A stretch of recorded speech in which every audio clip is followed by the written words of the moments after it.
Frères et sœurs, Dieu vous bénisse abondamment.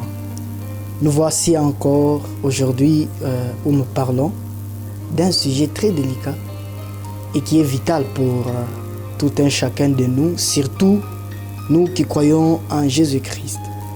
Nous sommes au point avec vous de comprendre une vérité que nous sommes censés de la maîtriser afin de rester en train de bénéficier la mort et la résurrection du Fils de Dieu, notre Seigneur et Sauveur Jésus-Christ. Je suis dans le livre d'Apocalypse où le sujet que je suis au point de parler avec vous est simplement intitulé Apocalypse chapitre 3 verset 20.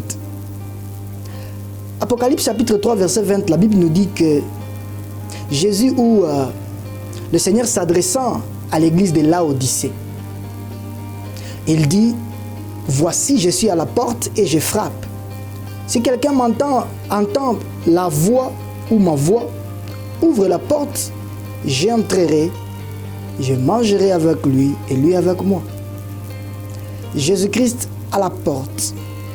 La question c'est que Jésus-Christ est à la porte de qui et de quoi? S'était-il en train de s'adresser à un païen ou à une église? Laodicée fut une église parmi tant d'autres auxquelles le Seigneur s'est adressé et parlé en termes de quoi? Des rappels. J'aime les conclusions que le Seigneur a eu à faire à la fin de chaque église qu'il s'est adressé dans l'Apocalypse. Il dit que chacun fasse attention, que chacun écoute ce que l'Esprit dit aux églises. La Bible ne dit pas que chacun écoute ce que l'Esprit dit aux païens, que chacun écoute ce que l'Esprit dit aux églises. Laodicée fut une église à laquelle le Seigneur s'est adressé. C'est là qu'il a dit, voici je suis à la porte et je frappe. Nous devons savoir, le Seigneur s'était-il adressé à une église ou à un païen? Le problème est que ce passage est beaucoup plus d'actualité qu'aux païens. Mais nous oublions que le Seigneur ne s'adressait pas aux païens. Il s'adressait aux églises. C'est-à-dire des gens qui avaient déjà cru en lui. L'église est appelée le corps du Christ. C'est-à-dire des gens qui ont cru en Jésus. C'est à eux que le Seigneur était en train de s'adresser pour dire « Je suis à la porte et je frappe ». Vous savez, le problème c'était quoi? C'est-à-dire il y a deux églises qui ont mis Jésus dehors. Et le Seigneur est à la porte, il est en train de frapper pour entrer et manger avec les églises. Alors, la Bible dit que le Seigneur est à la porte des églises. Vous savez, il y a des églises qui ont déjà mis Jésus dehors. Et le Seigneur est à la porte, il est en train de frapper.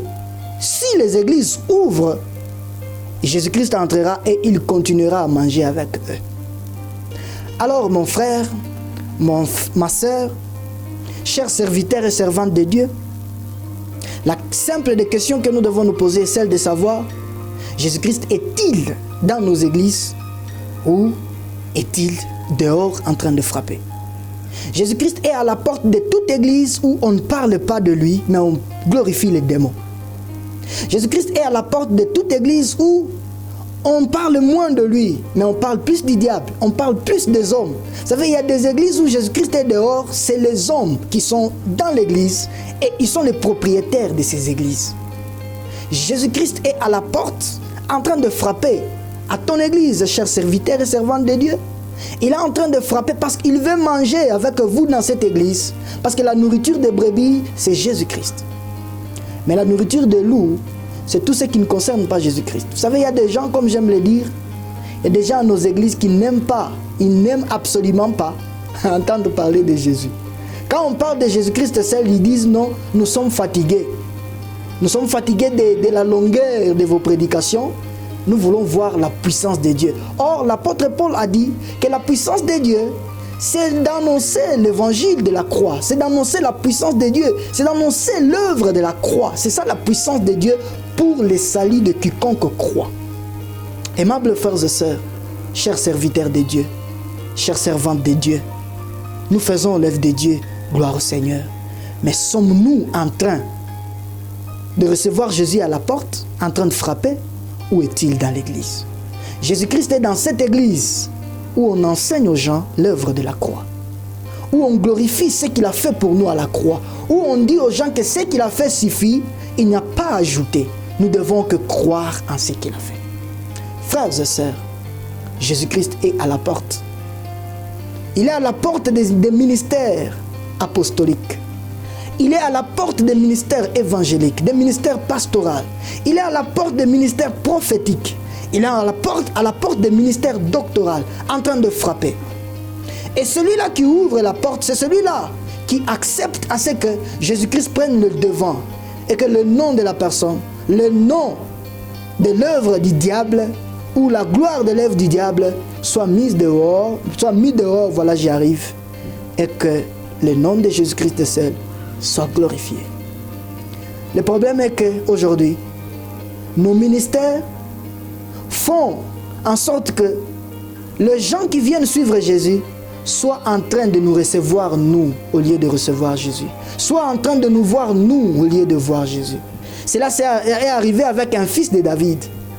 La Bible dit qu'un jour, un fils de David, je crois c'est Absalom, il est arrivé au point où les gens qui venaient voir son père, parce que lui il était dehors, il était en train de le recevoir et le faisant demi-tour. Et c'est ce qui se passe aujourd'hui, où les gens ne trouvent plus du plaisir de donner gloire à Jésus, même quand nous sommes en train de le faire au nom de Jésus, mais nous-mêmes nous savons que les gens, ils reçoivent ou ils sont en train de nous donner nous la gloire, au lieu de donner la gloire à Jésus. Donner la gloire à Jésus, c'est de laisser à ce que Jésus-Christ soit prêché à nos chairs, à l'altar. Que Jésus-Christ, que le membre puisse être vraiment conscient que quand j'étais parti à l'église, on m'a appris à faire confiance en Jésus, pas à faire confiance en mon pasteur, en mon homme de Dieu. Surtout avec ces passages qui arrivent où dans l'Ancien Testament, dans le livre des Chroniques, la Bible est en train de dire faites confiance en ses serviteurs ou faites confiance en ses serviteurs et vous prospérerez. Aimables frères et sœurs, nous devons pointer les gens vers Jésus-Christ. Il est le seul. Il est le seul capable de transformer des vies. Si nous voulons voir la vie des gens qui nous entourent prospérer, pointons-le sur Jésus. Il est le seul capable de changer leur vie. Il est le seul sauveur de leurs âmes. Et il est le seul gardien de leur vie, capable de les enlever des griffes du diable. Ne comprenons pas les choses mal. Jésus-Christ est à la porte de nos ministères et il est en train de frapper. Si nous le laissons entrer, un jour, nous fêterons ensemble avec lui pour toujours au ciel. Si nous le laissons entrer dans nos vies, les gens qui nous suivent mangeront avec Jésus et ils seront toujours dans la joie. Quand on parle de manger, on parle de la fête. La vie chrétienne, c'est une vie de fête où chaque jour, à cause de ce que Jésus a fait, j'y reviens encore, à cause de ce que Jésus-Christ a fait, à cause de ce que lui seul a fait, les gens peuvent dire gloire à Dieu et fêter la joie du Saint-Esprit dans leur vie et fêter la joie de l'éternité dans leur vie. Il est le sujet de la fête. Mais les gens doivent avoir les yeux braqués sur lui et lui seul. Et pour que ces gens puissent parvenir à avoir les yeux braqués sur Jésus, ils doivent, j'y reviens encore, ils doivent avoir des dirigeants qui ont déjà laissé Jésus entrer dans leur ministère, Jésus prendre le devant de la scène et qui leur montre que Jésus-Christ est seul. Aimables frères et sœurs, c'est une grande responsabilité étant chrétien d'aller très loin dans la vie et de réussir avec Dieu en laissant Jésus prendre le devant de nos vies. Je crois que ce partage vous a béni, ou ce partage vous a béni. Je crois que votre vie n'a besoin que de lui et de lui seul, le Fils de Dieu qui a payé le prix. Dans la Bible, il y a des hommes et des femmes parce qu'ils l'ont rencontré. Il y a d'autres qui avaient leurs enfants qui étaient décédés, leur unique enfant, son unique enfant qui était décédé. Mais parce qu'il a fait route, dans cette route où il a rencontré le Seigneur, sa vie, sa famille n'était plus la même. Il y a des femmes qui étaient dévalorisées dans la société, mais parce qu'elles ont pris la résolution, quoi qu'elles pouvaient tout perdre, Mais parce qu'elles ont pris la résolution, la décision ferme d'aller toucher Jésus, quelque chose s'est passé dans leur vie. Il y a des ministres de Dieu qui ont pris la résolution de ne parler que de Jésus-Christ seul dans la Bible. Aujourd'hui, nous parlons d'eux des siècles et des siècles. Il y a des femmes pécheresses, des femmes impudiques, des femmes adultères, des femmes putes, mais qui ont pris la résolution d'aller se plier aux pieds de Jésus-Christ. Leur histoire est restée des générations et des générations. Je crois que votre vie n'a besoin que du Fils de Dieu. Et vous verrez un grand changement. Et vous vivrez la gloire de Dieu. Il est le reflet de la gloire de Dieu. Que Dieu vous bénisse. Il est le chemin, la vérité et la vie. Personne ne vient auprès de lui et qu'il puisse se perdre. Que le Seigneur vous bénisse. Restez à l'écoute du Fils de Dieu et vous ne serez jamais déçus. Faites-lui confiance. Il est digne et capable de changer votre vie pour toujours. Quels que soient les problèmes, il est puissant pour transformer des problèmes en solutions. Ayez les yeux fixés sur lui et vous ne serez jamais déçus. Shalom et paix dans votre maison, paix dans votre vie et que la grâce de Dieu surabonde toute votre vie. Que Dieu vous bénisse.